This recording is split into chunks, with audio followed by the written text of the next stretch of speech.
I can't remember if I've shared this story before, so forgive me. Hopefully it's one worth repeating.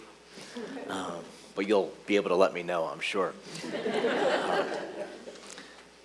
But this was my first year in ministry, so about 15 years ago. I was stationed up in Massachusetts, and at the college where I worked, one of my responsibilities was the worship space, the chapel on campus, and I had to be in charge of overseeing, decorating it for the various seasons. And I was getting a little bit more comfortable in that role. And when it came time to decorate for Christmas, one of the other campus ministers with whom I worked said, "Now don't forget the nativity set." I said, "Okay, sure, of course." And she goes, "No, but it's a really special set." And I said, "Okay, fine. It's made of Lenox." I'm like, "Okay, whatever Lenox is, sure." But it was, and I found out soon, but it was gifted by one of the major benefactors of the school. And she said to me, "This benefactor takes great pride in this nativity set. In fact, each year gives another piece." "Oh, okay, great. But don't be nervous." "Okay, no, I won't." Well, I soon discovered how fragile Lenox is. Because as I was setting it up and getting all creative on where I put Mary and Joseph, and always keeping my grandmother in mind when she would say to me, "Mary always goes on the right," I said, "Okay, Mama." So I had her in my mind and heart as I was doing it. But there was this beautiful camel that, as I was setting it up, it just touched the tile ever so slightly on the ground and shattered into a million pieces. So I swept it up, broke out into a sweat, almost passed out. And one of the other campus ministers said, "Kev, look at it this way. It could have been worse. It could have been Mary, Joseph, or Jesus. The camel's not going to be noticeable." And I said, "Okay, fine." So we just kind of put a poinsettia in its place. But the benefactor would come each year to take great pride and take a picture of the set. And as she was looking at it, she goes, "It's really beautiful, but I don't know, it looks like it's missing something." Well, we're all standing there like, "Oh God, don't say it, don't say it." She goes, "It looks like it could use a camel." So that's what she ended up giving us, is a camel. And luckily she didn't realize that she had given us one before, or that it's lost its twin or whatever. But anyway, thank God, right? That's all it was. Our scene today, our nativity scene today, the camel isn't missing, but actually the most important piece is missing. The Christ child goes missing. And for that moment, Mary and Joseph are shattered, right? We hear words like astonished, having great anxiety, worry.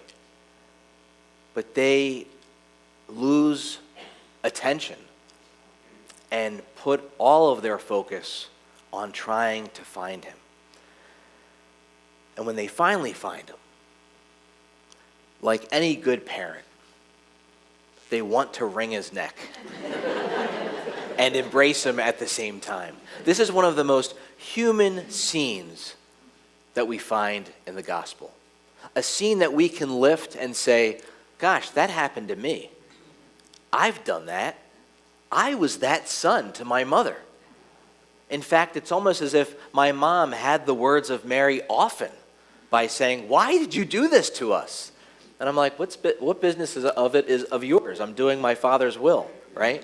Now, if I would have said that, I wouldn't be standing here right now. But that wonderful moment that's captured in the gospel, a great moment that family, no matter how we define it, experiences.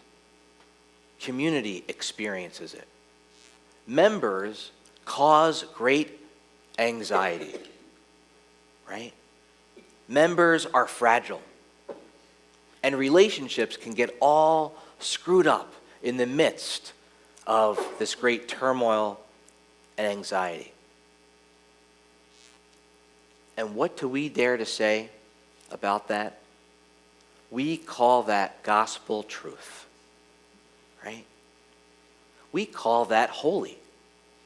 That very lived reality of human experience where we might lose focus, cause anxiety, cause worry, want to wring each other's necks, and we dare to say the gospel of the Lord, right? That's what we celebrate this very day. We could try to sterilize it all we want and say, oh, it's the Holy Family, that beautiful nativity scene. Well, you know what? A camel is missing. It's been shattered. And that scene actually smells because it's a stable.